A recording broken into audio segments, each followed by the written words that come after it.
Juanje, ¿por qué el dinero es una quimera tal y como lo manifiestas en tu libro? Porque vivimos en un sistema económico que se ha ido fraguando durante milenios, pero que ha evolucionado en el siglo XX de una forma, desde mi punto de vista, hasta un poco macabra, ¿no? Al final, el que tú tengas 500 millones de dólares significa que en un computador, en un banco, hay un montón de unos y de ceros que respaldan tus 500 millones de dólares, pero que son un montón de unos y ceros. Eso no tiene detrás un respaldo físico de oro o tal, o historia.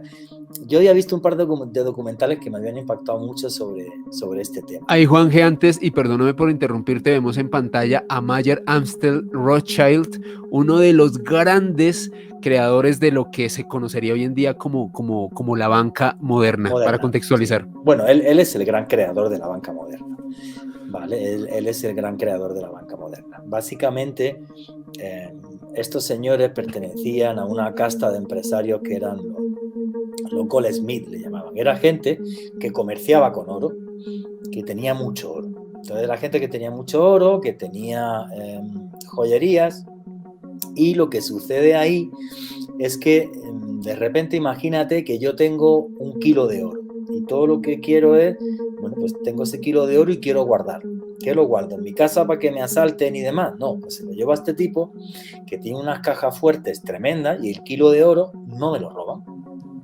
Entonces el tema es, cuando tú empiezas a tener kilos y kilos de oro, llega un momento en el que dices, pues vamos a ver, yo tengo 1 kilo de oro, pero es que a mí a lo mejor no me hace falta 1 kilo de oro para comprarme una casa. Lo que necesito son 200 gramos de oro y tal. Entonces, este señor empieza a hacer unos pagarés en función del oro que tú tengas y empieza a hacer préstamos. Ese es el planteamiento y la forma en la que se crea el famoso papel moneda, que son los billetes que todos tenemos hoy encima. Entonces, este tío, que es un genio, por eso fue tan rico, hay un momento en el que él se da cuenta que vale, que yo tengo en la caja fuerte 100 kilos de oro. Pero si yo emito pagaré no por 100 kilos, sino por 150 kilos, ahí va, no pasa nada, porque la gente no saca el oro.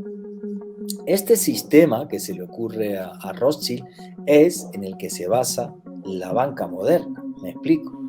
El banco no tiene el dinero que presta. Me explico esto.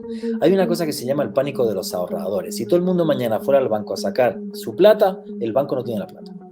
No la tiene.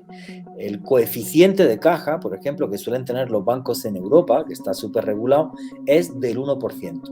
O sea, yo presto 100 millones, perdón, al revés, el 1%. Yo presto 100 millones, pero en el banco solo tengo uno. Y esto es legal. ¿Vale? Wow. Claro, por eso hay tanto recelo en torno a la gran banca mundial. ¿Por qué? Porque al final un banco es algo que tiene que estar respaldado por el Estado y es algo que forma parte del sistema financiero básico mundial. Por eso, si tú y yo y Débora ponemos mañana un chiringuito para vender morcilla aquí en el Caribe, ¿vale? Y quebramos, nos dice el Estado colombiano, oye tío, qué pena, no hacíais la morcilla bien ni los chorizos, entonces lo siento mucho, habéis quebrado y que os den, valga la redundancia, morcilla a los tres. Sin embargo, si yo creo un banco y soy un bruto y mi banco lo gestiono mal, o si abuso del sistema financiero y quiebro, el Estado me rescata. Porque si colapsa la espina vertebral del sistema económico, todo se va al carajo. Que es lo que sucedió en la crisis del 2008. En la crisis del 2008 en España, por ejemplo, la broma nos costó 60.000 millones de euros. Wow. Rescatar a los bancos. Bueno, eso si hay algún español que me escucha, voy a decirlo bien.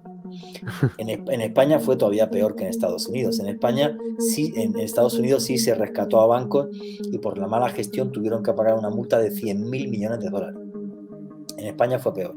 En España lo que se rescató fue las cajas de ahorro, que las cajas de ahorro eran consorcios público-privados, por decirlo de alguna forma y tal, en las que estaban los sindicatos, los políticos, el no sé qué, el tacatá, y que robaron a manos llenas. Y nadie fue a la cárcel, que eso es una barbaridad.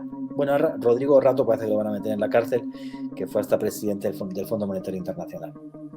Pero el tema es que lo peor es que por esto nadie fue a la cárcel.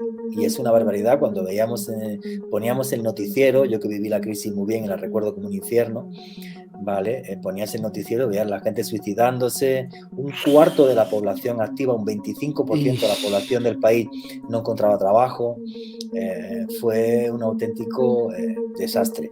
Pero se han corregido esos temas estructurales, no, ni mucho menos. Ni mucho menos.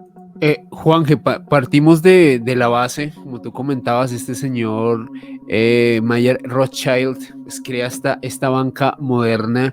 Bueno, va avanzando el tiempo, se crean los bancos como esta nueva estructura económica a nivel mundial y sucede algo que tú nombras muy puntualmente en tu libro, que bueno, que hemos tratado en otros espacios, pero que igual siempre es importante aclarar, algo que se llamó los acuerdos Bretton Woods, que hicieron que la economía se rigiera bajo, o al menos la economía internacional, bajo el arbitrio del dólar. ¿Por qué es tan importante tomar este punto de partida para lo que tenemos hoy en día como estas crisis económicas que al día de hoy no han parado? Bueno, eso es un poquito más complejo. Básicamente, mira, la historia cambia del mundo cuando Rothschild es capaz de financiar a Gran Bretaña en las guerras napoleónicas, cuando un banco es capaz de financiar a una nación. Eso ya es heavy. Pero bueno, van pasando los años y demás. Y lo que sucede en la Segunda Guerra Mundial es que cuando entran los norteamericanos en el año 44, y esto es un gran misterio y un gran secreto que os voy a contar, en el año 44 se redefine la economía del mundo, efectivamente. Se redefine la economía del mundo y se crean dos entes muy importantes que son el Fondo Monetario Internacional y el Banco Mundial. Se crea el Fondo Monetario Internacional y el Banco Mundial en los acuerdos Bretton Woods en el 44 como grandes reguladores de la economía mundial y los gringos tienen unas debajo de la manga, que es que dicen, vale tío, genial, pero a partir de ahora las transacciones internacionales, eso significa que si yo llamo a Débora, digo, oye Débora, mándame 5 kilos de chorizo argentino, que me encanta el chorizo argentino, por cierto. Entonces, el pago de esos 5 kilos de chorizo argentino se hacen en dólares, ¿vale? Porque ella va a decirme, oye Juan G, pues yo te mando los 5 kilos de chorizo, pero es que a mí el peso colombiano, el respaldo que tiene el peso, tío, y cómo se devalúa y tal, pues no me convence. Págamelos en dólares, que es una moneda más estable, más tal. Bueno, eso se crea y se hace en los acuerdos Bretton Woods. Que es exactamente, Juanje, ahí la imagen Eso, que estamos viendo en pantalla, en 1944. Correcto. Que la Unión Soviética, por ejemplo, no suscribió. Lo que sucede con esto es que los gringos, que fueron muy listos, porque los británicos y otros dijeron, a ver, esto no me cuadra a mí, tío, ¿por qué no creamos una moneda internacional para las transacciones internacionales que esté respaldada por el Fondo Monetario Internacional, por el Banco Mundial y por todas las naciones? Y dijeron los gringos, eso es un lío, tío, mejor cogemos el dólar y no os preocupéis, esto es muy importante, porque cada dólar tiene respaldo en un valor real, que es el oro. Si yo emito un billete de 100 dólares, es porque en una caja fuerte tengo el equivalente a 100 dólares en oro. Era una economía, entre comillas, muy real. Tú no tienes una maquinita para hacer dinero y hacer dinero porque al final se crea el problema de la inflación que tuvo la Alemania, por ejemplo, de entreguerras, que ya la gente, pues hasta para hacer fuego echaba billetes, pues no valían nada. Bueno, al hacer esto, la importancia que se le da al dólar y la economía norteamericana se pone muy por encima del resto del mundo. Y a partir de esa mesita que veis ahí, que están todos sentados, Estados Unidos se convierte en la primera potencia económica mundial. ¿Por qué? Porque todo el mundo necesitaba su moneda. Claro. La demanda del dólar, obvio, no se multiplicó por 2, por 10, no, se multiplica por una barbaridad. Y ellos tienen esa capacidad de tener la maquinita para hacer billete, ¿vale? Y si no, pregúntale a Débora, que es argentina, cómo va con la inflación allí y con el problema de la devaluación de la moneda, que es tan peor Claro. que Colombia, que ya es difícil en la devaluación de la moneda, ¿vale? Pero los gringos tenían esa ventaja de que el dólar era necesario para las transacciones internacionales. ¿Qué sucede?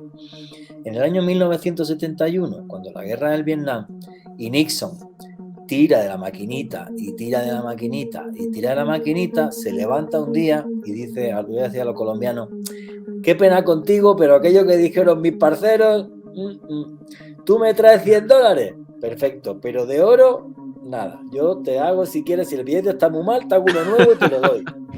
Claro. Ya.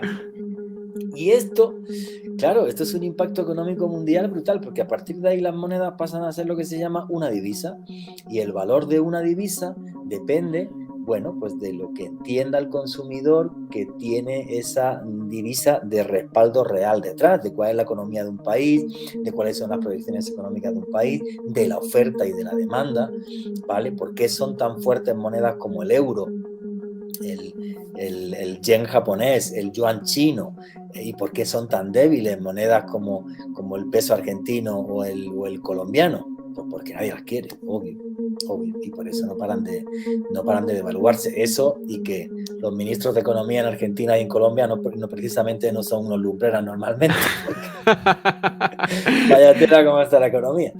No, Entonces, totalmente, sí, Juan. claro, total. Entonces, el tema básicamente es eso. El acuerdo Bretton Woods lo que hace es rediseña este nuevo orden mundial en el que estamos a día de hoy. De todas formas, todo esto va degenerando, ¿vale? A la vez que en los años 70, 80 empieza una palabra que se va a repetir continuamente, que es la desregularización. Desregular sectores financieros para que haya un crecimiento económico, pero a costa de crear una economía cada vez más ficticia. La economía financiera es 10 veces la economía real. Y no solo eso, la deuda ahora mismo del mundo, esto era antes del COVID, era el 318%, juraría, del PIB mundial, ahora debe de ser como el 350% del PIB mundial. O sea, el mundo en dinero, en billetes, debe más de 3 veces lo que produce. O sea, Wow. es una locura, o sea, es una auténtica locura, y es un sistema que podía colapsar como colapsó. Juanje, dentro, bueno, digamos que el sistema económico cambió mucho, como nos acabas de comentar, cada vez se acumula más deuda de en realidad la ganancia y lo que se produce hoy en día económicamente en el mundo. Podríamos decir que la economía se basa en algo ficticio, algo que no tiene un sustento real. Y hay un personaje, y ahí te envié la foto de Evo, que haciendo un poco eco de algo que nos comentabas al inicio de esta entrevista, algo que te sucedió en tu país, que tú lo viste de primera mano y Eso que en es, cierto modo fue lo que te trajo aquí. Y es este señor que aparece en pantalla, Nouriel Roubini, uno de los más grandes es economistas un genio, del sí. mundo. Él predijo exactamente esa crisis que tú viviste. Y ahora la pregunta obligada, y como diría Debo, me la dejaste picando, Juanje, ¿cómo se vivió esa crisis de 2008 en España? Nos comentaste algo, pero bueno, basado en todo este contexto que nos hiciste, ¿por qué estalló de esta manera esa crisis que hasta el día de hoy estamos viendo sus efectos? Bueno, la crisis del 2008 está ya a nivel mundial, sobre todo en lo que se conoce como el primer mundo. Aquí en América Latina no nos afectó tanto, ni mucho menos. Esta crisis estalla precisamente porque lo que empiezan es a crearse. Vamos a ver, yo me acuerdo en aquella época en España que tú ibas al banco y yo pedía 100.000 euros y el tipo del banco te decía, pero 100.000 euros, macho, si eso no es nada, pide 150.000 y además te regalo un coche por llevarte el crédito y tal. Wow. Claro, se empezó a dar deuda y deuda y deuda y deuda y a emitir deuda y deuda y deuda, y todo el mundo va a tener deuda. Y cuando de repente el sistema colapsó, es decir, vale, genial, todo el mundo tiene un montón de deuda. ¿Y cuándo me la paga? Y y esto va a seguir igual para que me la paguen y tal. Y entonces ya se empezaron a hacer lo que se llamó hipotecas basuras y tal, historias y mil vainas. Que bueno, cae Lehman Brothers, ¿vale? Y al caer Lehman Brothers en Estados Unidos, el resto del sistema colapsa y la gente del Fondo Monetario Internacional pues dicen que bueno, aquellos fueron unos días de locura y pensaban que el sistema financiero mundial iba a colapsar, incluso peor todavía. Entonces, ¿cómo se vivió a nivel personal? Fatal, yo lo recuerdo como un infierno. Wow. Yo dejé en el año 2010 cuarto milenio y estaba muy tranquilo porque lo que quería era, bueno, volver a hacer documentales como antes y tal, y todos los proyectos que tenía, absolutamente todo se cayó, todo se fue al carajo. Mira, yo recuerdo una Navidad, la del 2012, con un buen amigo, no voy a decir el nombre, no voy a decir quién es, hace poco fue director de producción de Netflix en Europa, y yo me acuerdo con este amigo en su casa, los dos borrachos ya en Navidad, llorando, en el sentido de decir, tío, vamos a ver, a nivel creativo, las cosas que hemos hecho, yo lo que había hecho ya en mis documentales que se habían visto en todo el mundo, tal, historia, pues pucha, y estamos aquí, que bueno, menos mal que hemos pillado pizza para cenar y tal, ¿vale? Y de prestado, o sea, era horrible, tío. Yo lo recuerdo como algo horrible. Como algo horrible, ya te digo, 1 de cada 4 españoles no tenía trabajo. Buscar trabajo era un infierno, ¿vale? La economía se hundió, el valor de las propiedades se hundió, que si te compraste un apartamento por 300.000 euros ya no valía ni 120.000, estamos hablando de 3 veces menos. Y yo lo recuerdo aquello como un infierno, pero como un total y absoluto infierno. Fue muy, muy duro, ¿no? Y en ese momento, cuando de repente en Europa sucede algo que no habíamos visto la gente de mi edad nunca. O sea, yo iba a vivir mejor que mi papá vivió mejor que mi abuelo.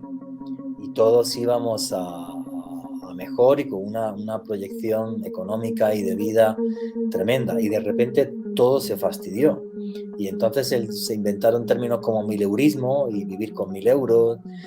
Y de repente lo que aumenta exponencialmente ahí es la desigualdad social. La gente que empieza a arruinarse y empieza a quebrarse, y el abuso bancario, porque tú te quedabas sin plata para pagar la hipoteca, y no es como en Estados Unidos. En Estados Unidos está la dación en pago. Yo debo mi apartamento, usted como banco tiene la responsabilidad de haberme dado la hipoteca, ahí se queda con el apartamento y te buscas la vida. En España no. En España te quedas sin el apartamento, tienes que seguir pagando la deuda, más demora, más intereses, Claro. y te fastidian la vida. Entonces, ante injusticias tan brutales y ante el crecimiento de la desigualdad social de repente, de que en España, bueno, gracias a Dios y todavía, pues, no existen las clases sociales como aquí en América Latina, ¿vale? Pero ante la desigualdad y ante tal, ¿qué es lo que surge? Pues surgen movimientos en contra de eso, que en principio, y desde mi punto de vista, porque yo estuve en el 15M en Madrid y lo vi, me pareció precioso, pero luego empiezan a surgir movimientos que se empiezan a ir a los extremos, con un populismo absurdo. Y eso es lo que yo viví. Y voy a decirlo claro, por ejemplo, yo viví el fenómeno Podemos en España y todos mis amigos eran de Podemos al principio, a mí me encantaba la idea de Podemos, y luego lo que han hecho desde mi punto de vista ha sido un desastre total. Y entonces surge Podemos y surge el otro extremo en España, que es Vox, ¿vale? Y de repente pones el Parlamento español y parece el de antes de la Guerra Civil, y te das cuenta que Súper esto polarizado. súper polarizado. Y te das cuenta que esto es un fenómeno mundial, y te das cuenta cuando vives acá en Colombia que esto es un fenómeno que aquí lleva 50 o 100 años, ¿vale? Pero te das cuenta que al final, pues todo esto lo que engendra es el odio por el odio y la violencia por la violencia, y una cosa que es muy peligrosa. Cuando llegan partidos políticos y movimientos de pensamiento que dividen la sociedad en dos, los buenos y los malos. Si piensas como yo y tal historia, porque estoy en contra de la opresión y el bla bla, tal, eres de los buenos. Y si no, eres de los malos. Y otros, pues si piensas que esto tiene que hacerse bien, en condiciones y así, eres de los buenos. Y si no, eres de los malos. ¿vale? Y cuando una sociedad que ya está fracturada y dividida por la desigualdad social, le metes el cuento de buenos y de malos, eso nunca acaba bien. Eso nunca termina bien. Que es lo que nos demostró la Segunda Guerra Mundial. Entonces eso es lo que viví. Y yo viví una España, pues cuando salimos de la dictadura, en la que te sentabas con un amigo y te tomabas 2 whiskies, y uno era de izquierdas y otro de derechas, y se podía hablar de todo. Ahora no, ahora ya es a matarse. Ahora ya es a matarse porque yo soy de los buenos y tú de los malos y tal. Entonces todo eso sí es algo que me ha preocupado, que intento vivir ajeno totalmente a eso. O sea, porque aquí en Colombia yo pongo las redes sociales por la mañana y eso es un bochorno. Entonces yo ya paso, o sea, llega un momento en que se maten. Ya, Claro. dale, o sea, mataros, ya, déjame en paz. O sea, no quiero ser parte de toda esta vaina, ni de toda esa historia, ni de nada. Y aquí en Colombia me da mucha pena, porque aquí en Colombia esa lucha continua ha costado, ¿qué? 220.000 muertos y 6,5 millones de desplazados. Sí. Y en España, en Europa no es así, ¿vale? Pero sí me da pena en España de repente, pues ese mal rollo que se ha creado entre la gente y entre unos y otros, ¿no? Entre los que dicen que claro, ¿no? Que esto tiene que ser un tema de buenos y malos, ya no se puede opinar y no puedes cambiar de voto cada 4 años, que en eso Claro, claro. se basa la democracia, en que yo cada 4 años, amigo, si usted es un inútil, le voto a otro. Y en vez de tanta izquierda y tanta derecha, pues no, yo le voto a un buen gestor. Porque para mí un gestor magnífico es Pepe Mújica, que es de izquierdas en Uruguay, o Angela Merkel, que es de derechas en Alemania.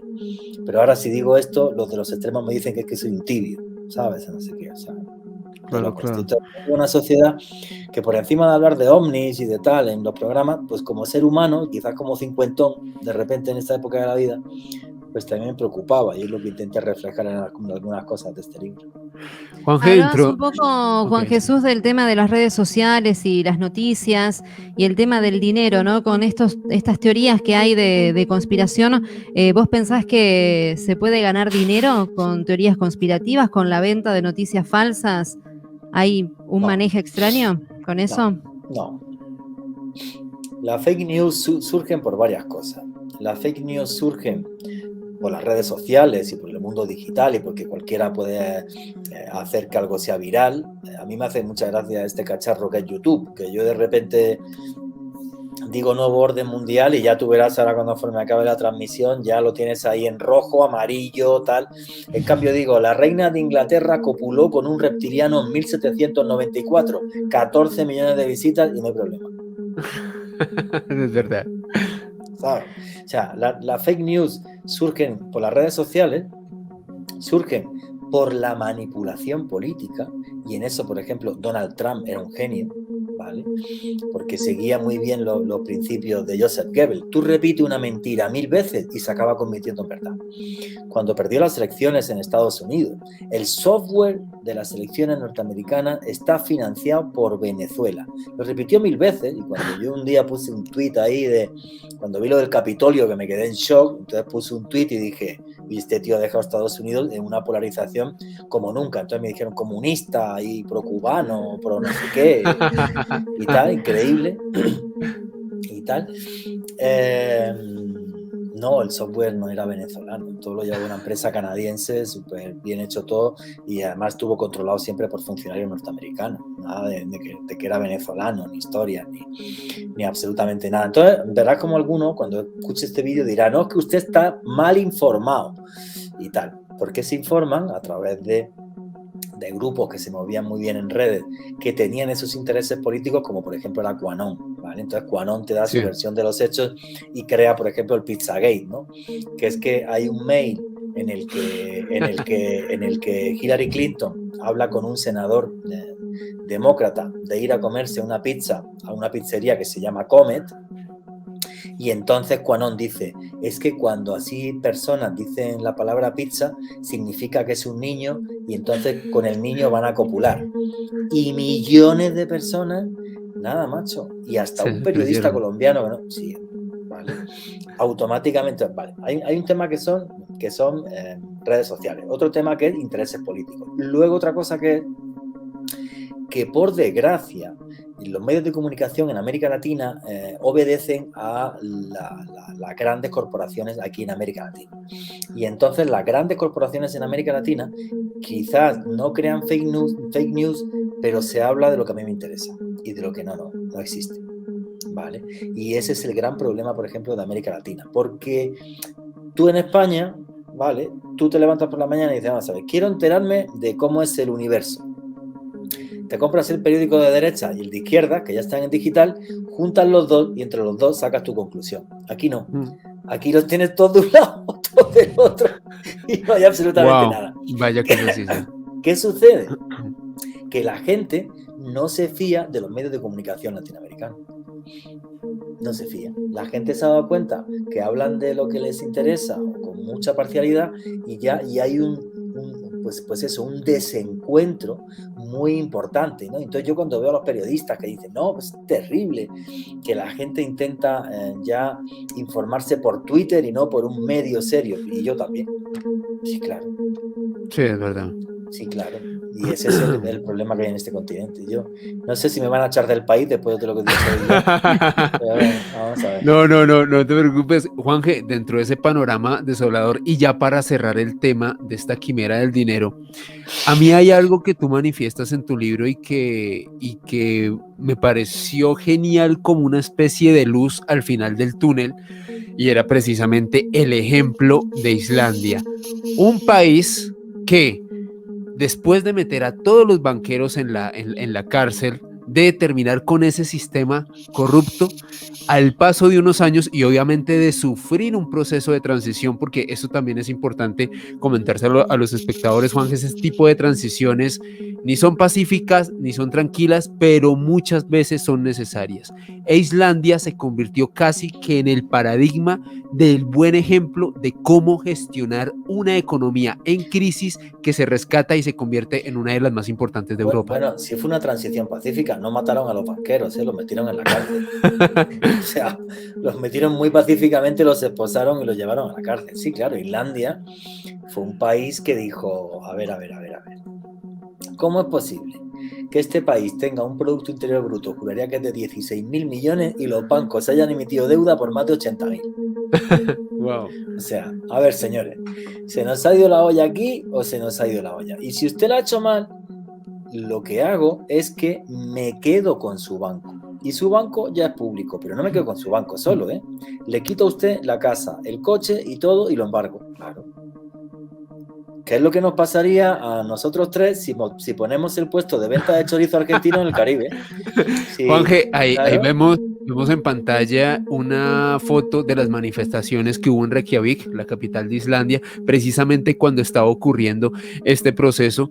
Y Juanje, ¿cómo hizo Islandia para pasar al otro lado y convertirse en una de las mejores economías de Europa, al menos de las más estables? Porque lo que hizo es que el rescate lo hizo el Fondo Monetario Internacional, eso sí, fueron unos años muy duros. La corona danesa e islandesa perdió el 80% del valor. Se devaluó un 80%. Wow. Y la bolsa perdió un 90% del valor. O sea, fueron años muy, muy duros. También ellos tienen la ventaja de que son un país pequeñito.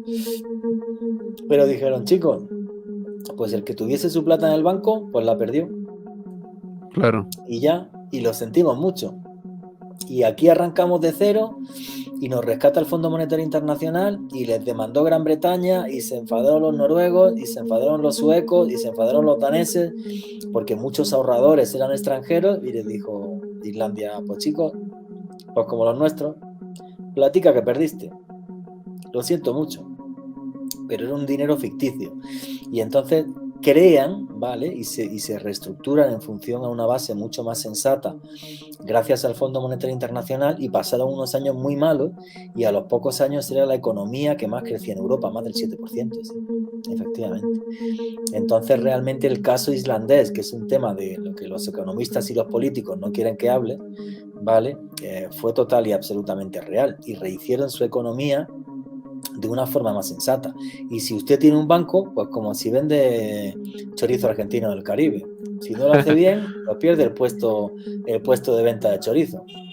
Y así sucedió Y así lo hicieron y así se reestructuraron. Y luego hubo movimientos ciudadanos muy chistosos. John Gunnar, que era un humorista y que creó un partido que era el mejor partido y empezó a decir idioteces de, bueno, pues las bases del partido es que todo lo que digamos no lo vamos a cumplir. Y aparte queremos osos polares a las afueras de Reykjavik. Y cuando se dio cuenta que la gente le apoyaba, pues el tipo dijo, venga, ahora vamos a hacerlo en serio. A ver, ¿qué queréis? Pongamos una página web y ¿qué queréis? Y entender que el dinero y la riqueza de un país es finita. O sea, yo tengo 10.000 millones de dólares para arreglar Bogotá y hacer el metro, que aquí llevan con el metro 800 años. O sea, yo creo que antes de Colón, los muiscas ya estaban haciendo agujeros para el metro. Llevan 500 años discutiendo si el metro por arriba, por abajo, una cosa que yo como europeo me quedo loco. O sea, pero loco.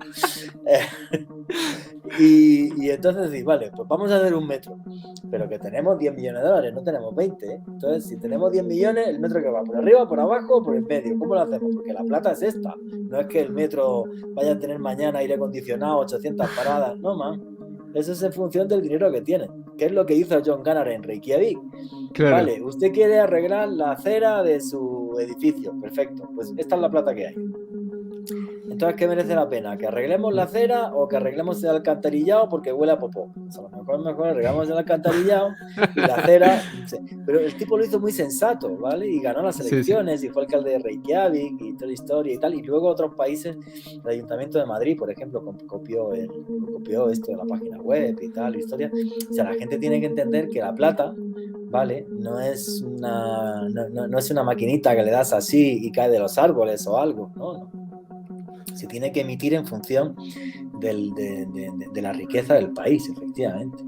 Entonces, bueno, pues es un tema que me pareció muy curioso y que me tiene el libro. Así que ya saben, chicos, La Quimera del Dinero, uno de los capítulos dentro de este libro Conspiración de Juan Jesús Vallejo.